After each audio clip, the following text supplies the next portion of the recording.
बिस्मिल्लाहिर्रहमानिर्रहीम, अस्सलाम वालेकुम। आप देख रहे हैं स्पोर्ट्स फ्लिक्स, मैं हूं हमजा शफीक। तो जनाब, पाकिस्तान सुपर लीग सीजन 10 जिसका आगाज अब से सिर्फ 2 रोज उसमें बाकी हैं, और पाकिस्तान सुपर लीग जिसे अब मोहम्मद रिजवान भी कह चुके एक बहुत बड़ा ब्रांड है, और जिस तरह से उन्होंने कहा कि हम इंटरनेशनल से ज़्यादा इस पर अब फोकस करेंगे, भूल जाएं कि हम चैंपियंस ट्रॉफी हार गए, भूल जाएं कि हम ये सीरीज़ न्यूजीलैंड वाली हार गए। अब हमारा तमाम का तमाम फोकस जो है पाकिस्तान सुपर लीग पे है, क्योंकि पाकिस्तान सुपर लीग से ही टैलेंट उभर कर ऊपर आएगा, ऐसा उनका मानना है। लेकिन नाकदीन इस पर तनकीद करते हैं कि ऐसा नहीं होना चाहिए। तमाम तर सूरत पर बात करें, इसके साथ साथ शाहीन शाह अफरीदी ने बता दिया जनाब, आज तंग आकर कह दिया है कि अब मैं आपको बताता हूँ कि मैं क्यों जनाब ऊपर वाले नंबर्स पर आकर खेलता हूं, क्योंकि टीम को जरूरत होती है मजीद। उन्होंने क्या कहा वो आपके साथ शेयर करेंगे। इसके साथ साथ हॉट टॉपिक बना हुआ है अली तरीन साहब, मुल्तान सुल्तान के ऑनर जो है उनके दरमियान, और कराची किंग्स के ऑनर सलमान जो है इकबाल साहब, उनके दरमियान अब चपकलिस चल रही है। और दोनों पे टीम की तादाद बढ़ाने, जो PSL में कहा गया था कि 10 साल कंप्लीट होने पे इनकी टीम की तादाद जो बढ़ा दी जाएगी, अली तरीन साहब ने कहा कि 2 टीमें तो फॉर श्योर नेक्स्ट सीजन में आ जाएंगी। इस सूरत हाल पर मैं बात करें, फॉर्मर कैप्टन सलमान भट्ट साहब हमारे साथ टेलीफोन लाइन पर होंगे, और इसके साथ अहमद सईद में ज्वाइन किया है स्टूडियोज में। Welcome to both of you ji. Bhatt साहब, आप इसे आगाज कर लेते हैं। अली तरीन साहब का मौकिफ, इससे पहले भी अली तरीन साहब एक पॉडकास्ट में इस तरह की बात करके लाइमलाइट में आ चुके हैं, हॉट टॉपिक बन चुके हैं। अगेन इस दफा फिर उन्होंने एक बात की है, और PSL इंतजामिया को तनकीद का निशाना बनाते हैं, छोड़ते भी नहीं है और तनकीद भी करते हैं। तो क्या इसे हम तनकीद बराए इस्लाह समझे? देखिए, क्रिटिसिज्म अगर सोल्यूशन बेस्ड हो या राइट डायरेक्शन में पॉइंट आउट कर रहा हो चीजें, तो उसमें कोई हर्ज नहीं है। बट उसके कुछ पैरामीटर्स होते हैं, specially when you are yourself part of the organisation. मैंने वर्ड टू वर्ड नहीं सुना अली ने क्या फरमाया और क्या उन्होंने कहा है, बट यस मीडिया में उसको लेकर काफी बातचीत है। एक पॉइंट जो हर बंदा पूछ रहा है वो ये है कि वो बिगर एंड बेटर जो PSL को कह रहे हैं, तो शायद उसके ऊपर उनका था कि ये लाइक प्रीवियस PSL है, इसमें कुछ ऐसी कुछ चीज नहीं है बकौल उनके। तो मुझे ये नहीं पता कि उनकी ग्रीवियंसेस क्या है या वो क्या क्या उन्होंने फरमाया है, बट मैं आपको एक प्लेयर्स पर्सपेक्टिव से एक बात करूं, क्योंकि मैं खुद भी लीगों का हिस्सा रहा हूँ। बिगर एंड बेटर चीजें तब होती हैं when you start paying people more. तो वो पेमेंट तो उन्होंने करनी है, वो ओनर है, वो 1 मिलियन की बजाय 2 मिलियन देना शुरू कर दे, 4 मिलियन देना शुरू कर दे, चीजें खुद ही बिगर एंड बेटर हो जाएंगी। ठीक है, उसमें जो है क्रिकेट बोर्ड तो शायद हमने कुछ साल पहले सुना था कि वो ऑक्शन मॉडल की तरफ देख रहे हैं। तो all that has to come from the owners, ठीक है ना, और तो किसी ने कोई बात नहीं की। तो अगर बिगर एंड बेटर ही इसको करना है तो वो फाइनेंशियल बिग होने के बगैर तो होगा नहीं। तो उसको बिग तो इन्हीं लोगों ने करना है, उसको कोई क्रिकेट बोर्ड ने तो इनिशिएट नहीं करना। ये आज कहते हैं कि हमें 1 की बजाय $2 मिलियन देते हैं, तो हो सकता है वो कल ही मान जाए। अच्छा ठीक है। अच्छा, अब उन्होंने कहा क्या, अहमद सईद साहब वो जरा एलैबोरेट कर लें, और मजीद भट्ट साहब अगर अच्छा, इसमें एक बहुत अहम पॉइंट उन्होंने रेज किया है कि ये जो टीम बढ़ाने का फार्मूला था PSL का 10वें एडिशन के बाद, जो 2 टीम मजीद ऐड होनी थी, उसमें उन्होंने कहा है कि जो PCB का इनिशियल फार्मूला था वो ये था कि जो नवा एडिशन है उसके एंड पर ही ये डिसाइड कर लिया जाएगा कि कौन कौन सी टीमें होंगी और उनके किस तरह से उनको इसके अंदर शामिल किया जाएगा। तो उन्होंने ये कहा है कि जो लोग इसको चला रहे हैं उन्हें अब तक इसके ऊपर वर्किंग करना तो शुरू, उसके ऊपर अभी तक कोई बात भी नहीं की है। 10वां एडिशन जो है वो आने वाला है। तो ज़्यादा जो परेशानी उनको नज़र आ रही है इसमें, वो ज़ाहिर यही नज़र आ रही है कि जो रेवेन्यू डिस्ट्रीब्यूशन का मॉडल होगा वो किस तरह से बनेगा टीमों के एड अप होने के बाद। इस वजह से उनको थोड़ी सी जो है वो शायद कहीं प्रॉब्लम नज़र आ रही है। साथ ही साथ जो बात, मतलब मुझे ये लगता है कि ये टाइम शायद ऐसा नहीं है कि जिसके ऊपर इस तरह की बातें होनी चाहिए। 2 दिन रह गई हैं इवेंट स्टार्ट होने में, और अली तरीन साहब जो है वो अब तो चूंकि उनको मेरा ख्याल है एक आदत सी पड़ गई है, वो हर 3 महीने के बाद एक पॉडकास्ट करते हैं और उसमें जो है वो PSL को एज ए ब्रांड उसकी वो पूरी एक ओवरहॉलिंग करने की बात करते हैं। तो ये बातें बिल्कुल ठीक हैं कि इस ब्रांड के अंदर कहीं ना कहीं कमियां मौजूद होंगी, इसमें बेहतरियां भी होनी चाहिए। लेकिन जिस तरह से भट्ट साहब ने कहा कि वो खुद चूंकि इस ऑर्गेनाइजेशन का हिस्सा हैं, तो वो खुद उस बेहतरी को लाने के लिए क्या कर रहे हैं और क्या ये टाइम दुरुस्त है ये बात करने का, ये मुझे जो है वो समझ में नहीं आ रही। क्योंकि अभी PSL 2 दिन बाद शुरू हो रही है और इस वक्त हमें PSL को सिर्फ एज ए ब्रांड दुनिया के सामने पेश करने की बात करनी चाहिए, उसको बेहतर करने की, उसके ऊपर जो है वो बात होनी चाहिए। जी भट्ट साहब, आपको क्या लगता है कुछ बेहतरी आई है गुज़िश्ता सीजन और इसमें अगर देखा जाए? देखिए, PSL ने ओवर द ईयर्स काफी ग्रो किया है। इनिशियली PSL दुबई में हो रही थी, सारी दुनिया उसकी तारीफ कर रही थी। पाकिस्तान आई, पहले कोविड बहुत शानदार सीजन थे, बड़े आउटस्टैंडिंग थे। बट सिंस दैट, जो आपको पता है कि पाकिस्तान में कई दफा प्लेयर्स आते हैं तो उनके लिए मूव करने में थोड़ी कह लीजिए कि उनको थोड़ा सा एहतियात करनी पड़ती है, सिक्योरिटी मेजर्स लेने पड़ते हैं, तो फ्रीडम शायद वही में या दूसरी जगह ज्यादा होता है, जिसकी वजह से एट टाइम्स ये बात आती है कि थोड़ा सा इनके लिए आसानी नहीं होती, बिकॉज हर चीज को पहले से उन्हें चीजों को लाइन अप करना पड़ता है, तो थोड़ा स्लोली चीजें मूव करती हैं। But by and large itself I think Pakistan has done fantastically. ये दुनिया की वाहिद लीग है जिसमें 70% पेमेंट अपफ्रंट हो जाती है, टाइम पे पेमेंट होती है, और इतना इधर पेमेंट का रौला नहीं पड़ा। क्या दुनिया की लीगें हैं, चाहे वो बांग्लादेश हो, श्रीलंका हो, दाएं बाएं कहीं हो, कनाडा हो, टीमें होटल में बैठी हैं, आ नहीं रही, पैसे नहीं मिल रहे, ऐसा तो कोई रिकॉर्ड नहीं है पाकिस्तान के अंदर। बेहतरीन है, प्लेयर्स के साथ रवैया भी बेहतरीन है, कोई ऐसा कोई वाकया नहीं हुआ, चीज नहीं। तो आई थिंक जहाँ पर शाबाश देनी चाहिए पाकिस्तान क्रिकेट बोर्ड को ओवर द इयर्स 10 साल में, तो उन्होंने काफी अच्छी चीजें एंगेज की हैं। बाकी है कि क्योंकि आप इसकी टाइमलाइन आईपीएल के आगे पीछे होती है और इस दफा साथ है, तो एट टाइम्स आपको टॉप प्लेयर्स को एंगेज करने में इश्यूज आते हैं, क्योंकि बहुत ही उसके करीब दुनिया की सबसे बड़ी लीग हो रही होती है। तो ऐसे में प्लेयर अपनी प्रेफरेंसेस भी देखते हैं, तो उसका फिर अगेन वही मैं अपनी बात करूंगा कि फाइनेंशियल डिफरेंसेस का फर्क है ना, बिल्कुल। तो द ओनली वे आप is improving the finances, and who is going to improve the finances? The people talking about it. ठीक है, तो इसमें वो इनिशिएट कर ले और तो कर सकते हैं, वो क्यों नहीं कर सकते। अच्छी बातें भी उन्होंने की होंगी, वो क्रिकेट के बड़े शौकीन आदमी हैं, बड़ा वोकल है, क्रिकेट को डिस्कस करते हैं, प्लेयर्स के साथ बड़े एक्टिवली एंगेज करते हैं, अच्छी बात है। लेकिन then coming back, being part of an organisation, there is a way and there is a time and you know there is a certain parameter of conveying your message and a certain platform as well.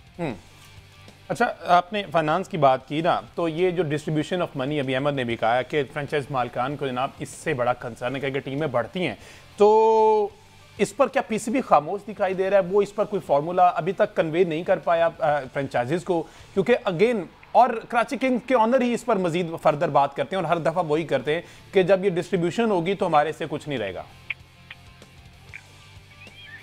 देखिए हमजा, जब तक हमारे सामने financial figures होना, इसके ऊपर अंधेरे में क्या तीर चलाते थे, ठीक है, हमारे सामने कोई फाइनेंशियल फिगर्स है नहीं। अब किसकी बात क्या है, कोई क्या कहता है, मैं उसके ऊपर कमेंट करना नहीं चाहता, तो मुझे एक्चुअल फिगर्स मालूम नहीं। तो जो है अगर 10 साल कोई बड़े इन्वॉल्वमेंट के साथ इतना पैसा लगा के, इतनी एनर्जी लगा के, अच्छा चलिए इसे जेनेरिक वे में बात करते हैं, सलमान भी जेनेरिक वे में बात करते हैं, डेफिनेटली उसमें कोई आउटकम, देखो उसमें कोई पॉजिटिव आउटकम तो होगी ना, बिल्कुल उसमें कुछ तो पॉजिटिव होंगे जो लोग उसके साथ जुड़े हुए हैं ना। वरना ये 10 साल है, यहाँ पे एक्सटेंडेबल कॉन्ट्रैक्ट आ रहे हैं, जो इस मॉडल से खुश नहीं होगा, हो सकता फिर वो छोड़ दे, वो हमें पता लग जाएगा। अच्छा, मैं इस तरह से कह रहा हूँ कि जेनेरिक वीक में इस तरह से बात करना चाहते हैं कि अगर टीमें बढ़ती हैं, 8 हो जाती हैं, लेट से, जो कि अली तरीन ने भी कहा है कि 2 तो फॉर श्योर अगले सीजन में ऐड हो रही हैं, तो जाहिर है वो भी पैसे देंगी, वो रेवेन्यू भी पीसीबी को जाएगा, पीसीबी उस हिसाब से आगे रेवेन्यू डिवाइड करेगा। तो मसला कहां पर आ सकता है, क्या वजह क्या हो सकती है कि क्या वो रेवेन्यू क्या कम हो जाएगा? वो 2 टीमें आएंगी, उन्होंने अपना भी तो शेयर डालना है अंदर। देखिए, जो टीमों ने पे करना पीसीबी को, वो तो उनकी सालाना फी होती है, वो तो उनमें रीइंबर्स नहीं होती ना, वो तो डिस्ट्रीब्यूट नहीं होती, वो तो पीसीबी को फी पे करते हैं। मेरा ख्याल है जहाँ तक, अच्छा, टीवी राइट्स है, गेट मनी है, स्पॉन्सरशिप है, ये वो स्ट्रीम्स है जहाँ से फ्रेंचाइजेज और पीसीबी पैसा बनाते हैं और उसमें फ्रेंचाइजेज का पूल इन होता है। तो उसके ना मेरे पास फिगर्स है, ना मुझे एग्जैक्ट चीजों का पता है, ना आपके पास है, तो लेकिन कुछ तो है कि सब वो काम कर रहे हैं। 10 साल लगातार कौन सा बिजनेसमैन एक काम किया जाता है जिसमें किसी किस्म का कोई फायदा ना हो रहा हो। बिल्कुल सही है। बट साहब, उन्होंने अली तरीन ने ये कहा है कि जो पीएसएल है ना, वो इस सेंस में एक नाकाम ब्रांड है कि वो इंटरनेशनल ब्रांड्स की स्पॉन्सरशिप लाने में अब तक कामयाब नहीं हो रहा है, जिसकी वजह से चूंकि मुनाफा जो है वो उस तरह से नहीं आ रहा जिस तरह से आना चाहिए। तो कौन सा ऐसा बिजनेसमैन, जिस तरह से आपने ये बात की, उन्हें कहा कि कौन सा ऐसा बिजनेसमैन है कि जो एक ऐसे बिजनेस के अंदर इन्वेस्ट करता है जहां से मुनाफा ही ना आ रहा हो। उसके बाद दूसरी बात उन्होंने ये की है जिसमें थोड़ा सा वजन नजर आता है, उन्होंने कहा है कि 3-4 लोग हैं पीसीबी के अंदर जो सारे के सारे अफेयर्स को देख रहे हैं। इतनी बड़ी लीग है, इतना बड़ा उसके अंदर स्टेक्स हैं यहाँ पर इस मुल्क के, और सिर्फ 3-4 लोग हैं जिन्होंने सारी चीज़ें जो है वो अपने हाथ के अंदर रखी हुई हैं। इस वजह से भी शायद जो है वो चीज़ें एक्सपैंड नहीं हो पा रही हैं।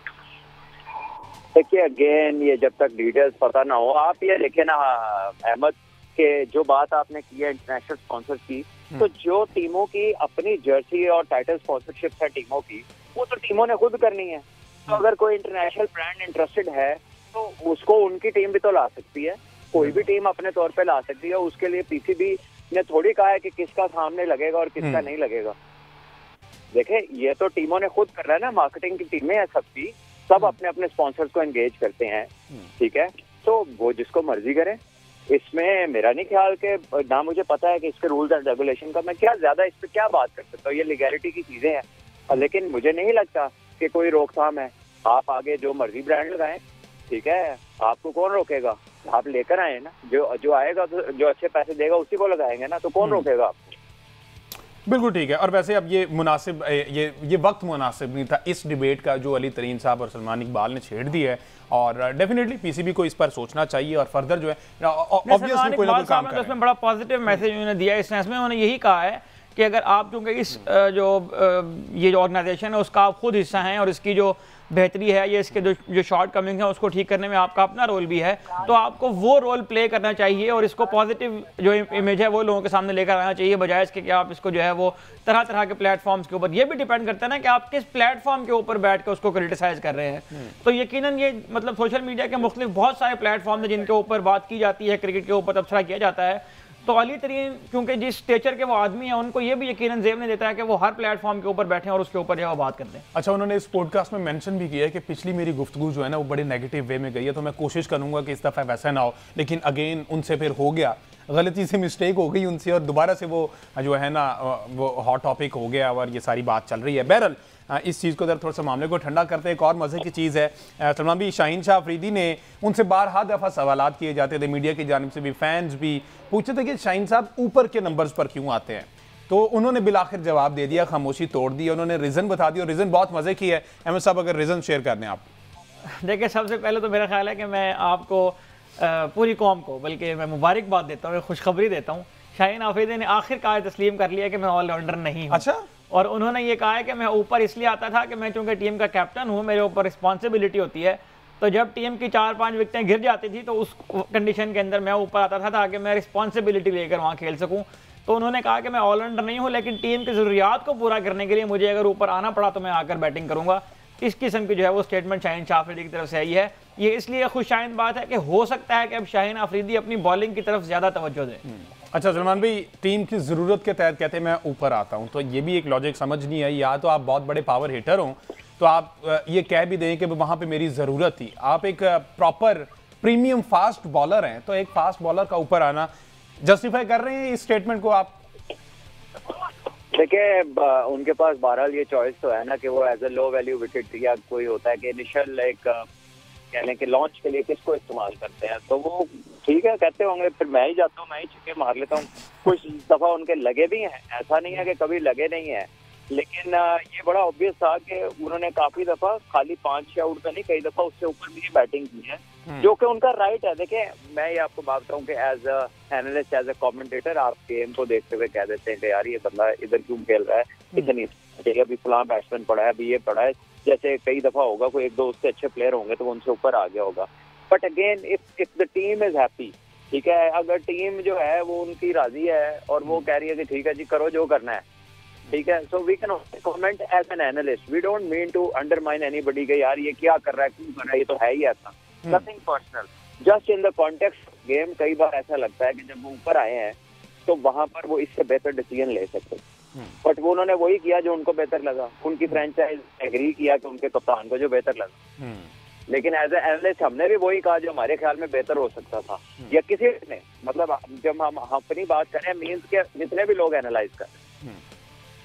अच्छा सलमान भी, जितना फ्री हैंड लाहौर कलंदर्स ने शाहीन अफरीदी को दिया, जैसा कि आपने भी अभी कहा कि फ्रेंचाइज को कोई इशू नहीं है, मालकान को कोई इशू नहीं है, टीम को कोई इशू नहीं है, शाहीन जिस भी नंबर पे है वो कैप्टन है, तो इतना फ्री हैंड अगर पाकिस्तान क्रिकेट टीम में भी कप्तान को दे दिया जाए तो आप समझते हैं उसका फायदा होगा टीम को?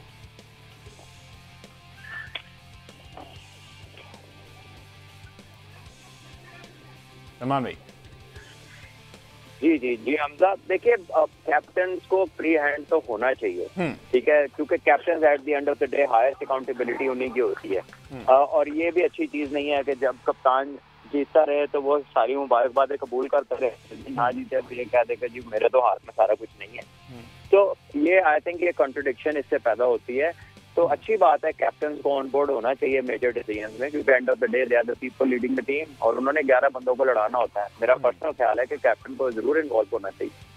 तो फिर अच्छा, इसमें लेकिन जो प्रॉब्लम है ना वो मतलब मेरी जो थोड़ी बहुत समझ है उसमें तो ये बात है कि देखिए शाहीन आफरीदी जो उनका रवैया लाहौर कलंदर्स की टीम के साथ होता है, वही जब वो ट्रांसलेट करने की कोशिश करते हैं पाकिस्तान की टीम में तो उसका नुकसान होता है। हमने एट टाइम देखा कि शाहीन आफरीदी पाकिस्तान की टीम में भी कभी कभार ऐसा होता है कि अपने नंबर से 2 नंबर ऊपर आ जाते हैं और वही आके लॉन्च करना शुरू कर देते हैं कि एक ही मतलब उनको शॉट मारनी आती है, टांग रख के वो ऑन साइड की तरफ जो है वो घुमाते हैं और वो कभी कभी लग जाती है, कभी कभी नहीं लगती है। तो लाहौर कलंदर्स की रियाज जो है वो पूरा करने के लिए तो शाहीन ऊपर आ सकते हैं, बिल्कुल समझ आती है क्योंकि वो उसके कैप्टन है। लेकिन जब पाकिस्तान की टीम की बात आती है तो फिर पाकिस्तान का मफाद, पाकिस्तान की ज़रूरत और पाकिस्तान की टीम की नीड वो मुकद्दम होनी चाहिए जब पाकिस्तान के लिए खेल रहे हो। अब इसी तरह देखा जाए तो फिर विराट भी तो ओपन कर लेते हैं ना उधर से, उनका वैसे और नंबर है लेकिन उधर आ रहा है। फिर यार हमजा खुदा का नाम है तो क्या क्या कंपैरिजन आप ड्रॉ कर रहे हो, एक ले लो, आपको जरूरत है अभी। नहीं वो एक रैंडम बात हो रही थी जिसकी वजह से मैंने प्लेसमेंट चेंज की। मैं बेसिकली शादाब खान की भी बात करना चाह रहा हूँ, अभी तो वनडे में आ जाते हैं ना, तो ये कप्तान को ये एक बहरहाल ये फ़ायदा होता है और ऐसा मेरा ख्याल होना भी चाहिए। बहरहाल अगर दोनों टीम्स की ज़रा थोड़ा सा कंपैरिजन कर लिया जाए तो लाहौर और कराची, चूँकि ये दोनों हॉट फेवरेट टीम्स होती हैं पीएसएल के हर सीज़न में, और जो राइवलरी होती है जिस तरह से अगर इंटरनेशनल क्रिकेट की बात की जाए, इंग्लैंड ऑस्ट्रेलिया, पाकिस्तान इंडिया, इसी तरह अगर इसकी लीग्स की बात की जाए तो उसमें लाहौर और कराची का जो मुकाबला होता है ना वो बहुत ही हाई वोल्टेज टाकरा होता है, इसको कहा जा सकता है। तो उसके अगर कंपैरिजन की जाए तो अहमद सईद साहब अगर आप कैटेगरी वाइज अगर बता दें, पहले कराची के हम उसको डिस्कस कर लेते हैं, कौन सा प्लेयर किस कैटेगरी में वेरी कर रहा है उस पर बात कर लेते हैं। जी, कराची ने सबसे जो इंपॉर्टेंट एडिशन मेरी नज़र में किया है वो तो जाहिर है ये है कि उन्होंने अब्बास अफरीदी को प्लाटिनम कैटेगरी में ले लिया है, जो थोड़ा सा हैरान कुन भी है। और उसके साथ उन्होंने खुशदिल शाह को ऐड किया है अपने स्क्वाड में, वो डायमंड कैटेगरी में आए हैं, इससे पहले मुल्तान की जानिब से खेल रहे थे। कराची किंग्स की अगर हम बात करो तो प्लाटिनम में जो उनके पास प्लेयर हैं वो एडम मिल हैं, उनके कैप्टन डेविड वार्नर हैं, अब्बास अफरीदी हैं, डायमंड कैटेगरी में हसन अली हैं, जेम्स वेंस हैं और उनके साथ खुशदिल शाह को जो है वो उन्होंने ऐड किया है। गोल्ड कैटेगरी की अगर बात करें तो ऑलराउंडर आमिर जमाल हैं, मोहम्मद इरफान जो उनके साथ पहले से ही हैं और जो साबिक कप्तान शान मसूद उनके हैं वो भी अब जो है वो गोल्ड कैटेगरी में आ चुके हैं, जो कप्तान ले रहे हैं जाहिर है।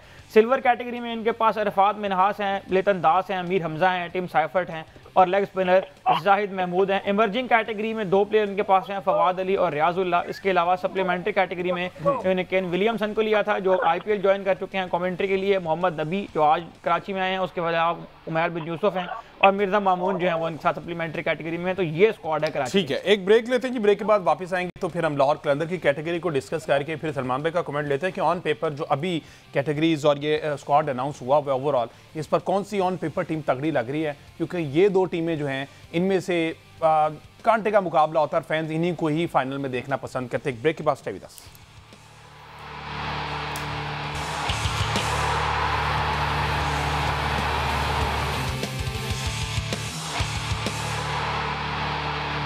Welcome back ji. बात हो रही है पाकिस्तान सुपर लीग की और हम टीम्स का कंपैरिजन कलंदर्स और कराची किंग्स, और कराची किंग्स का स्क्वाड अभी अहमद सईद ने मसला शेयर किया। मैं यही कहता हूँ कि लाहौर का भी कर दे, देन फिर हम सलमान भट्ट साहब इस पर कमेंट लेते हैं कि ऑन पेपर कौन सी टीम तगड़ी लग रही। जी अहमद जी, लाहौर कलंदर्स के स्क्वाड की अगर हम बात करें तो सबसे बड़ी पिक तो यकीन इन्होंने जो की है वो डेल मिचेल की है प्लाटिनम कैटेगरी में। प्लाटिनम कैटेगरी में मिचेल के साथ फ़खर जमान और शाहीन शाह अफरीदी की सूरत में उनके 2 सुपरस्टार्स हैं। डायमंड कैटेगरी की बात करें तो हारिस रऊफ हैं, सिकंदर रजा हैं और इस बार उन्होंने कुशाल परेरा को इस कैटेगरी में जो है वो ऐड किया है, जो श्रीलंकन विकेट कीपर हैं। गोल्ड कैटेगरी में अब्दुल्ला शफीक हैं, जहादात खान प्रोमोट होकर गोल्ड कैटेगरी में आ गए हैं, जमान खान जो है वो गोल्ड कैटेगरी का हिस्सा हैं। सिल्वर कैटेगरी के नाम अगर मैं आपके सामने रखूं तो इसमें आसिफ अली का एडिशन जो है वो बहुत क्रूशल कहा जा रहा है लाहौर कलंदर के स्क्वाड के लिए। इसके अलावा आसिफ अफरीदी हैं, डेविड वीज़ा हैं, मोहम्मद अखलाक हैं, रिशाद हुसैन हैं। इमर्जिंग कैटेगरी में मोहम्मद अजब हैं, मोमिन कमर हैं। सप्लीमेंट्री कैटेगरी में अगर बात करें तो टॉम करन हैं, सैम बिलिंग्स हैं, सलमान अली मिर्जा जिन्होंने अभी नेशनल T20 में बहुत ज़्यादा रन उन्होंने बनाए, मोहम्मद नईम है जो एक अच्छी वैल्यूएबल एडिशन साबित हो सकते हैं, जिनके बारे में भी काफ़ी बात की जा रही है। अच्छा सलमान भाई, ये दोनों हमने स्क्वाड देखे हैं और ऑन पेपर आपको क्या लग रहा है कौन सा तगड़ा? अगर ये सलमान अली मिर्जा ही की बात की जाए तो पहले तो ये बताएं कि आपको लगता है कि इनको चांस मिलेगा प्लेइंग 11 का जमान खान, रऊफ और शाहीन के होते हुए?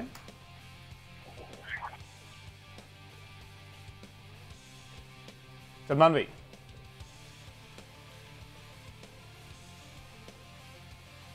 अच्छा चले, तो कोई टेक्निकल इशू है मसईद साहब। अच्छा, सलमान अली मिर्ज़ा ने डोमेस्टिक में क्या परफॉर्मेंस रही, अगर ये थोड़ा बहुत इसका कोई हमें आइडिया मिल जाए तो इस पर फर्दर हम बात करते हैं। और लेकिन अभी मेरे ख्याल टॉम करन नहीं आए जी, टॉम करन अभी तक नहीं है। नेशनल टी20 के जो मतलब प्रोमिनेंट नाम अगर आप पूछे तो उसमें यकीनन सलमान अली मिर्ज़ा जो है वो एक ऐसा नाम है कि जो जिनके बारे में ये कहा जा रहा है कि इनके ऊपर अगर काम किया जाए तो ये फ्यूचर में ना सिर्फ ये कि फ्रेंचाइज क्रिकेट में जब बल्कि उसके बाद पाकिस्तान टीम के लिए भी जो है फ़ायदेमंद साबित हो सकते हैं। लेकिन एक मसला जो है वो हमें बहरहाल इसके ऊपर डिबेट करनी चाहिए PSL को डिस्कशन करते हुए भी कि ये जो मॉडल हम बनाते आए हैं पिछले 3-4 साल से कि प्लेयर्स जो है वो PSL को नर्सरी के तौर पर हम इस्तेमाल करते थे और उनको हम जो है वो आगे प्रमोट करके लेके जाते थे। तो एक चीज़ को बिल्कुल हमें यहाँ भी डिफरेंशिएट करना पड़ेगा कि T20 कैटेगरी से आने वाला प्लेयर कभी भी इतना स्किलफुल नहीं हो सकता है, उसका स्किल सेट इतना कंप्लीट नहीं हो सकता है कि वो आगे जाके फर्दर पाकिस्तान को लॉन्गर फॉर्मेट के अंदर भी रिप्रेजेंट करे। इस बात को अभी से समझ लेना चाहिए। अच्छा, आपको नहीं लगता कि ये एक प्लेटफॉर्म मिलना, अच्छा चले सलमान भाई से पहले बात कर लेते हैं। सलमान भाई, ये सलमान अली मिर्जा जिन्होंने अभी नेशनल टी20 कप में बड़ा अच्छा परफॉर्म किया है, सवाल ये था कि जमान खान, हारिस रऊफ और शाहीन के होते हुए आप समझते हैं कि इनको प्लेइंग 11 का हिस्सा बनाया जाएगा, मौका मिल सकता है?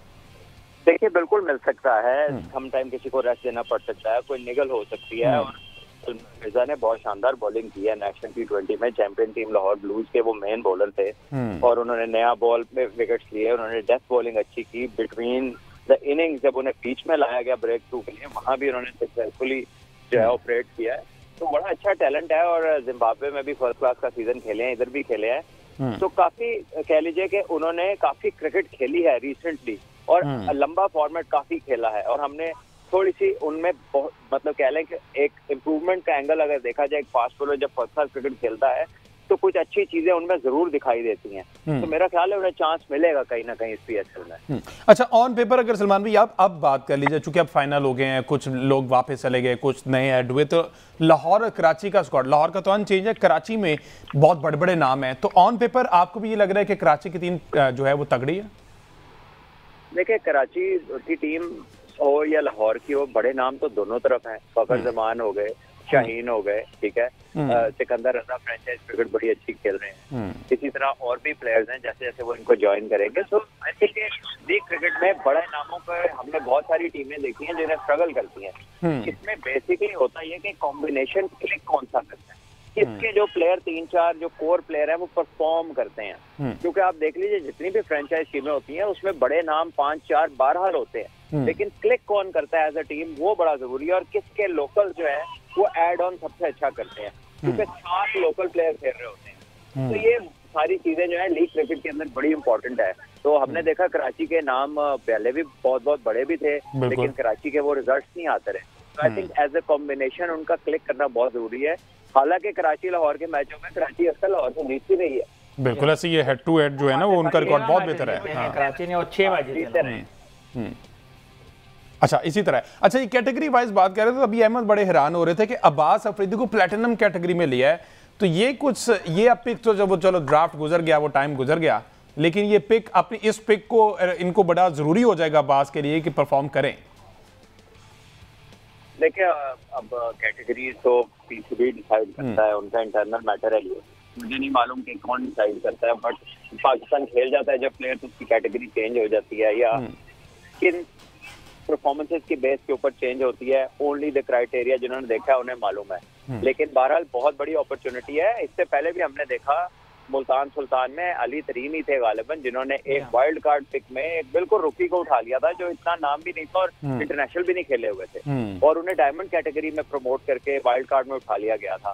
तो देखिए, लीग में ऐसे जैकपॉट्स लड़कों के लगते हैं। ये नहीं मैं कह रहा कि अब्बास का ही लगा है, और भी बहुत सारे प्लेयर हैं। अब उनके लिए मौका है कि उनको एक बड़ा प्लेटफॉर्म मिला है, अच्छी उनकी कह ले उनका कॉन्ट्रैक्ट है, तो he needs to put up a good show, और यही एक्सपेक्ट कर रही होगी उनकी टीम।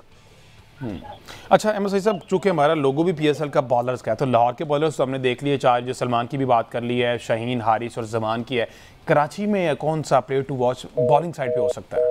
जी, कराची में मैं इस तरफ यहाँ चाहा था असल में कि अब्बास अफरीदी को उन्हें इस वजह से लिया है कि कराची की जो फास्ट बॉलिंग है वो अंडर परफॉर्म करती रही है पिछले सीजन के अंदर भी।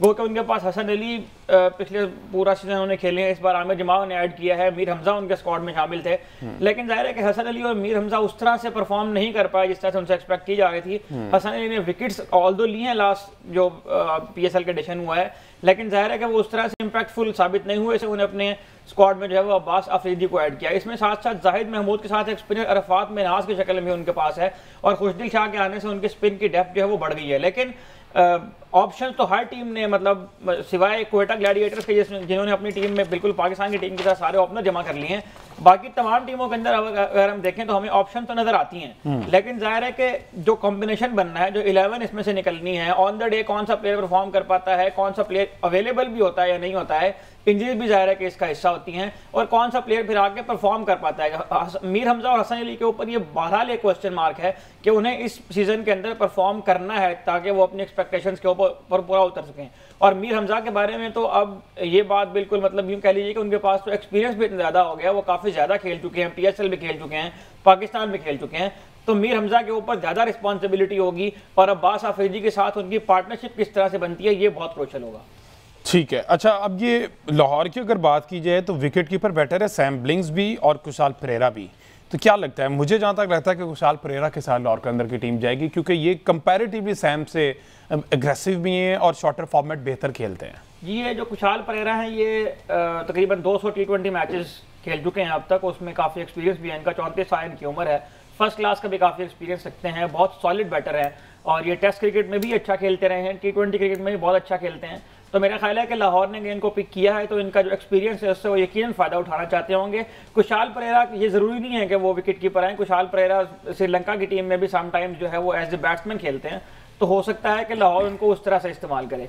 लाहौर और कराची के कंपैरिजन की आप बात कर रहे हैं तो टीम शीट के ऊपर तो हमने बात की है, एक ऐसा करैक्टरिस्टिक है लाहौर कलंदर्स का जिसकी यकीन मैं यहाँ तारीफ करना चाहूँगा, और वो ये है कि लाहौर कलंदर्स ने जो फैन इंगेजमेंट्स के लिए एक्टिविटीज़ जो मुस्तकिल वो जारी रखते हैं, उसके नतीजे के अंदर वो एक वाइब बनाने में कामयाब हो जाते हैं, और ये वो फैक्टर है जो बहुत कम हमें नजर आता है कराची किंग्स के अंदर। कराची किंग्स ने उसके मुकाबले में कोई ऐसी सरगर्मी नहीं की है। कराची इतना बड़ा शहर है, इतनी ज़्यादा आबादी है कराची के अंदर, और जाहिर है कि कराची के लोगों को अक्सर शिकवा रहता है कि हमारे स्टेडियम्स के अंदर फैन मैच देखने भी नहीं आते हैं, तो उसमें सब ज़्यादा कसूर मेरा ख्याल है कि उनके अपने फ्रेंचाइज का, जिस तरह से अभी कलंदर्स नाइट की एक बात हुई है, और जो ट्रॉफीज भी वो जीते थे लाहौर कलंदर्स ने, उन ट्रॉफीज को उन्हें पूरे मुल्क में घुमाया फिराया था, उसकी एक वाइब जनरेट की, उससे फैंस इंगेज हुए उनके साथ। जिस तरह से गेट मनी एक बहुत ज़्यादा रेवेन्यू जनरेट करने का जरिया होता है, फैन मैच देखने आते हैं, अपनी टीम के साथ इंगेज रहते हैं, तो ये वो फैक्टर है जहां पर लाहौर कलंदर्स अब थ्रू आउट द PSL जितनी भी एडिशन अब तक हुए हैं, लाहौर कलंदर्स परफॉर्मेंस में तो ऊपर नीचे हो सकता है, लेकिन लाहौर कलंदर्स की ये वाला जो खासा है कि उन्हें फैंस को एंगेज रखने के लिए हर जमाने में कुछ ना कुछ एक्टिविटीज की हैं। कराची यहाँ बहुत पीछे। अच्छा, फिर यहाँ पे इसी वजह से लगता है कि जब कराची में क्राउड नहीं आता ना, तो वो इसी वजह से कि फैंस इंगेजमेंट जो है पूरा साल कराची के कहीं नजर नहीं आता। पेशावर जल्दी फिर भी थोड़ा बहुत नजर आ जाता है। एक उन्होंने उनके साथ वो तस्वीर ली, फिर डेविड वार्नर आए, उसके साथ एक शर्ट लेकर तस्वीर खिंचवा दी, तो इस तरह से मेरा ख्याल है कि ये सिर्फ वो जो कागजी कार्रवाइयां होती हैं वो हो रही हैं, इससे फैंस इंगेज नहीं होते। इसके पहले अगर हम लाहौर की बात करें तो यहाँ पर मतलब कोई भी ऐसी सरगर्मी हो जो लाहौर ने करनी हो, उन्हें अपनी किट रिवील करनी हो, अपना एंथम देना हो, यहाँ तक कि अपना उन्हें अगर कैंप भी लगाना हो, तो उसमें कहीं ना कहीं वो फैन इंगेजमेंट का पहलू जरूर रखते हैं, जिसकी वजह से परफॉर्मेंस ऊपर नीचे होने के बावजूद भी बाय एंड लार्ज लाहौर की जो फैन बेस है वो उनके साथ जुड़ी रहती है, और यही वजह है कि कज़ाफ़ी स्टेडियम हमें भरा हुआ नजर आता है PSL के दौरान भी और उसके बाद के जो। ठीक है जी, कज़ाफ़ी स्टेडियम की चूंकि आपने बात की तो इससे मुझे आकिब कुरैशी याद आ गए। आकिब कुरैशी भी हमारे साथ मौजूद है। अस्सलाम वालेकुम आकिब। जी वालेकुम सलाम हमजा।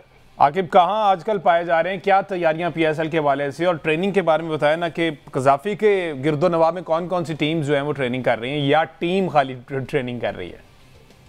देखिए हमजा, अभी तो पाकिस्तान सुपर लीग का जो है वो मेला नहीं सजा, क्योंकि कल से ICC women's world cup qualifying round शुरू है, तो उसके लिए तमाम तैयारियां जारी हैं। पाकिस्तान वुमेन टीम के लिए बड़ा इंपॉर्टेंट ये जो है राउंड है, क्योंकि पहली 2 टीमें जो खेलेंगी वो वर्ल्ड कप के लिए क्वालिफाई करेंगी, जो कि इंडिया में होना है। तो अभी इंटरनेशनल वुमेन टीम्स यहाँ पे हैं, वेस्ट इंडीज की टीम यहाँ पे है, आयरलैंड, बांग्लादेश, स्कॉटलैंड और थाईलैंड। अगर सुपर लीग की बात करें तो ऑब्वियसली जिस तरह अभी अहमद बता रहे थे, लाहौर कलंदर्स ने जिस तरह का जो है मोमेंटम सेट किया हुआ है, फिर पाकिस्तान सुपर लीग में आए रोज जो है उसकी ट्रॉफी टूर की जो है फुटी जाती रहती है, कोटा पहुंच जाती है, कभी कहाँ पहुंच जाती है, तो पाकिस्तान सुपर लीग का भी एक अच्छा टेम्पो सेट हो रहा है। लेकिन उससे पहले ऑब्वियसली हमारी वुमेन्स का बड़ा इंपॉर्टेंट इवेंट है। अगर आपको टीम की तैयारियों के वाले से बताएं तो लाहौर कलंदर्स की टीम जो है वो इस्लामाबाद पहुंच चुकी है, जहां पर उन्हें पहला मैच खेलना है इस्लामाबाद के साथ, इफ्ताही मैच जो इंडिया खेला जाना 11 अप्रैल को। जबकि बाकी तमाम टीम्स भी जो है वो भरपूर किस्म की प्रैक्टिस कर रही हैं और उनके इंटरनेशनल प्लेयर्स भी जो है वो भी पहुंच चुके हैं। कराची किंग्स जो है वो इस दफा बड़े नामों के साथ जारी है, लेकिन अनफॉर्चुनेटली केन विलियमसन जिनको सप्लीमेंट किया गया था वो अब जो है वो अवेलेबल नहीं है, जबकि डेविड वार्नर को कप्तान बनाया है। बाकी टीमों की अगर बात करूं तो ऑब्वियसली पेशावर ज़ल्मी की फैन फॉलोइंग जो है वो सबसे ज्यादा है, just because of Babar Azam. तो बाबर आजम भी पहुंच चुके हैं। बाकी टीम भी पाकिस्तान की जो है कल आपको न्यूजीलैंड से शिकस्तों का भार लिए, शिकस्तों को जो है बैग में बंद किए, लाहौर पहुंच चुकी है और तमाम खिलाड़ी जो हैं वो अपनी अपनी देखिए हमारे कप्तान जी ने कहा है कि जनाब भूल जाए चैंपियन ट्रॉफी और ये सीरीज, अब हमारा फोकस सारा PSL पे है, तो इसलिए आप वो बात ना करें। देखें यही अनफॉर्चुनेट है कि हमारा कप्तान जो है वो 7-1 से हार के ये कहता है कि हम तो PSL की तैयारी करने आए थे, हमारा PSL आएगा तो हम वहाँ पे करेंगे। हमारे कोच जो हैं वो ही कह देते हैं 7-1 के हारने के बाद कि हम तो एशिया कप और T20 वर्ल्ड कप की तैयारी कर रहे हैं, तो बड़ा अनफॉर्चुनेट है। मेरा ख्याल है आप जो समझदार फैंस हैं वो भी इनकी चालाकियों को समझ गए कि हमारे इमोशंस के साथ कैसे खेलते हैं। तो जो समझदार फैंस हैं वो भी अब जो है अपने इमोशंस को ज्यादा फजूल नहीं फेंकते इनके लिए, क्योंकि सबको पता है कि इन्होंने क्या करना है। पाकिस्तान सुपर लीग शुरू हो रही है, अपनी पसंद की पिचेस बनाई जाएंगी, अपने मतलब के जो है वो स्कोर्स किए जाएंगे, बल्लेबाज रन बनाएंगे, बॉलर जो है वो लंबे लंबे स्पेल्स फेंकेंगे, आउट करेंगे और एक बार फिर 1 महीने के अंदर अंदर तो शदीद किस्म के, मैं तो इनको कहता हूँ गजनी फैंस जो हैं वो गजनी फैंस 1 महीने के बाद सब कुछ भूल जाएंगे और PSL का रौनक मेला लग जाएगा। अच्छा, तो आप समझदार फैन हुए कि नहीं अभी? सॉरी, मैं कहा आप समझदार फैन अभी हुए हैं कि नहीं? सर मैं बड़ी देर से समझदार फैन हूँ, मुझे इनकी सलाहियों का आज का नहीं पिछले 2 सालों से पता है ये कहाँ से बोलते हैं, कौन इनको बुलवाता है, कैसे इनको बुलवाया जाता है। तो मुझे गुज़श्ता 2 सालों से है। तो बाकी मैसेज यही है कि अब पाकिस्तान सुपर लीग आ रही है, तमाम जो है वो तजियाकार निकलेंगे और तमाम अपने अपनी टीमों को सपोर्ट करेंगे और जो शायकीन है वो भी उनको भी क्रिकेट देखने को मिलेगी। ऑब्वियसली अभी एक नुमाइशी मैच भी होना है, वो कैंसिल हुआ था, तो जो इसके बाद कराची में मैच होगा, पिंडी में मैच होगा, क्योंकि अभी कराची वालों का भी वो शुरू होना है, एक जिसको आप कह सकते हैं रोना धोना कि हमें 5 मैचेस क्यों दिए गए हैं। तो वो उनकी कुछ अपनी वजूहात हैं, कराची स्टेडियम की भी कंस्ट्रक्शन के मामला हैं। तो बहरहाल on a positive note Pakistan super league का सीजन 10 अब शुरू होने लगे। सही है, तो ठीक है। पाकिस्तान अच्छा आकिब, ये टीम्स की मैं बात करता तो बाकी तो हमने कुछ चेहरे देखे हैं जो पाकिस्तान लैंड कर गए हैं। डेविड वीजा भी आ गए, कुशाल परेरा भी आ गए, सैम ब्लिंक्स भी आ गए। ये टॉम करन जो है इनकी क्या अपडेट है? देखें टॉम करन पार्शली अवेलेबल है लाहौर कलंदर को, बाकी काफी ज्यादा प्लेयर्स जो है पार्शली अवेलेबल हैं अभी, क्योंकि कुछ प्लेयर्स की जो उन्होंने टीम में आना है। लाहौर में कुछ मैचेस लेट होने हैं, तो लाहौर कलंदर से अपना जो कॉम्बिनेशन बनाया हुआ है उन्होंने ज्यादा जो होम एडवांटेज है होम कंडीशन के मुताबिक किया हुआ। टॉम करन को जब हमारी लाहौर कलंदर के इंतजामिया से बात हुई है तो उनका यही कहना है कि जब लाहौर में मैचेस होंगे तो ऑब्वियसली टॉम करन जो है लाहौर कलंदर्स को दस्याब होंगे और वो प्लेइंग 11 का हिस्सा बनते ही नहीं बनते, वो तो उनके कॉम्बिनेशन पे डिपेंड करता है। लेकिन काफी प्लेयर्स टॉम करन के अलावा काफी प्लेयर्स जो हैं वो पार्शली अपनी टीम्स को जो है वो ज्वाइन करेंगे, जिसके बाद वो जो है अपनी टीम को जितवाने की भरपूर किस्म की कोशिश की जाएगी। लेकिन उससे ज्यादा मजे की बात कि आपने देखा होगा कि एक दिन पहले अली तरीन जो मुल्तान सुल्तान के मालिक हैं उनकी तरफ से एक इंटरव्यू दिया गया है, तो एक नई कंट्रोवर्सी जो है पाकिस्तान सुपर लीग में आना बिल्कुल इस पे डिस्कशन हमारी हुई है। बिल्कुल हाँ, इसी तरह ये जो टिकट्स का आपने हमें कल अपडेट दी थी कि टिकट जो है वो फरोख्त होना शुरू हो गई हैं फिजिकली, तो उसके बारे में क्या अपडेट्स हैं, क्या टर्न अराउंड है? फैंस आ रहे हैं जिस तरह से, आप तो बहुत दुखी लग रहे हैं पाकिस्तानी कारकर्दगी के बारे में, पूरी कौम जो है वो तकरीबन इस तरह की कैफियत में है, तो क्या इसका कोई फर्क पड़ा है PSL की टिकट्स बिकने के ऊपर भी?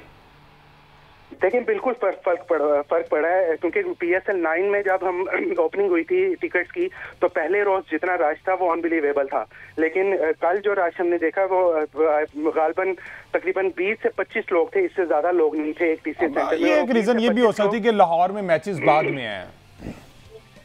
नहीं हमजा देखें लाहौर में मैचेस तो बाद में है, लेकिन टिकटें तो ऑनलाइन भी फरोख्त हो रही है ना, तो अगर उस वक्त खत्म हो जाएंगे तो फिर लोग कहाँ से लेंगे? अब कल जो ज्यादा लोग जो है वो टिकटें ले रहे थे वो एक ही मैच की थी, लाहौर कलंदर और पेशावर ज़ल्मी, और उनका सिर्फ एक ही कहना था हम लाहौर के हैं लेकिन उधर बाबर आजम है, हम चाहते हैं बाबर आजम 50 करे लेकिन चाहते हैं लाहौर कलंदर जीते। तो एक मैच की कल जो है वो ज्यादा रौनक मेला लगा हुआ था। तो ये अगर आप ग्राउंड रियलिटी मुझसे पूछते हैं तो ये बात बिल्कुल सच है कि जो फैंस हैं वो काफी नाराज हैं पाकिस्तान टीम से, और उनका इंटरेस्ट इस दफा अभी तक उस तरह का नहीं है जिस तरह का होना चाहिए, क्योंकि लास्ट टाइम हमने देखा था PSL 9 में, PSL 8 में, PSL 7 में तकरीबन 1-2 महीने पहले अच्छा खासा रंग जम जाता था, लेकिन अभी तक PSL 10 की वो बात नहीं हुई जो कि होनी चाहिए थी। ये मेरे नजदीक है, बाकी हर एक अपना पॉइंट ऑफ व्यू है। तो अब टिकटें अभी भी जारी हैं, अभी भी किसी मैच की हाउसफुल नहीं है, क्योंकि अब गर्मी भी काफी ज्यादा है। बल्कि मुल्तान सुल्तान के ऑनर ने तो गर्मी का भी शिकवा कर डाला है कल के पाकिस्तान सुपर लीग इस सीजन में। देखिए कि जिस सीजन में गर्मी बहुत ज्यादा है, तो मुझे लगता है कि वो आजकल खेलना कम। अच्छा, गर्मी से याद आया, ये डबल हेडर कौन से स्टेडियम्स में रखे हुए हैं? ये कराची में तो नहीं है डबल हेडर्स, क्योंकि कराची में गर्मी बहुत ज्यादा है, मुल्तान में गर्मी बहुत ज्यादा है, और तब तक तो लाहौर में भी हो जाएगी। देखिए डबल हेडर हमजा कराची में नहीं है, कराची में बेसिकली टोटल 5 मैच हैं। मुल्तान में भी टोटल 5 मैच है। तो पिंडी में और लाहौर में मैचेस चूंकि ज्यादा हैं, क्योंकि अब लाहौर का भी मौसम चेंज होना शुरू हो गया है। पिंडी में भी आपको पता है कि इतनी गर्मी नहीं होती जितनी लाहौर में होती है, तो पिंडी और लाहौर में ज्यादा डबल मैचेस हैं। अलबत्ता बाकी जो है वो मुल्तान और कराची में जो है वो सिंगल मैचेस है, क्योंकि वहाँ पर 5 मैचेस हैं। 11 मैचेस रावलपिंडी में और 13 मैचेस जो है वो लाहौर में। तो ऑब्वियसली अब इस हार, फिर वही बात जो अभी अमन ने की है, इस हार को हम भूलेंगे 1 महीने तक, 18 मई तक। उसके बाद हमें फिर याद आ जाएगा जब हमारी टीम वेस्ट इंडीज जाएगी जुलाई में कि हमारी टीम ने क्या गोल खिलाया था।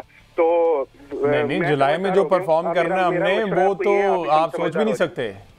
जुलाई की परफॉर्मेंस जो टीम परफॉर्म कर रही है पिछले 4 महीने से, हम तो वो भी नहीं सोच सकते थे। तो देखें, जो अभी तक जो डिस्कशन आकिब भाई ने की है, उसी के एक चीज तो बिल्कुल वाज़ेह हो गई है, और ये मतलब it was writing on the wall के पाकिस्तानी टीम की जो कारकर्दगी है वही असरअंदाज होगी PSL के ऊपर भी।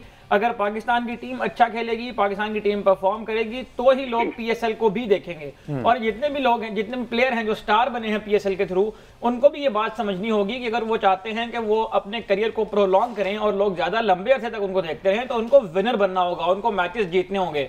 और सिर्फ PSL के मैचेस जीत कर आप लोगों को जो है बहुत लंबे अरसे तक इस शहर में मुब्तला नहीं रख सकते जब तक आप नेशनल टीम के ऊपर आके जो है वो परफॉर्म नहीं करेंगे, क्योंकि बहरहाल इंटरनेशनल अरीना के अंदर आपकी जो स्टैंडिंग है वो मैटर करती है। ठीक है, कल के शो में जनाब फर्दर 2 टीम्स को डिस्कस करेंगे, जिसमें मेरा ख्याल पेशावर ज़ल्मी और मुल्तान का कंपैरिजन करना बड़ा ज़रूरी है। इस पर कल के शो में कंपैरिजन करते हैं कि कौन सी टीम ऑन पेपर तगड़ी दिखाई दे रही है, क्योंकि सिर्फ 2 दिन रह गए और आखिर में जिस तरह से कहा कि उस तरह की हाइप अभी बनती हुई नजर नहीं आ रही, तो PCB को इस पर थोड़ा सा काम अभी भी करने की जरूरत है। लाहौर कलंदर एक वो वाहिद फ्रेंचाइज है जो अपने हद तक बहुत ज्यादा काम कर रही है, लेकिन अब ये दीगर फ्रेंचाइजीज का भी ये राइट बनता है कि जनाब वो तनकीद से हट के जरा PSL को प्रमोट करने की तरफ जो ये 2 दिन है वो सर्व कर दें। मुझे दीजिए इजाजत, अल्लाह हाफिज़।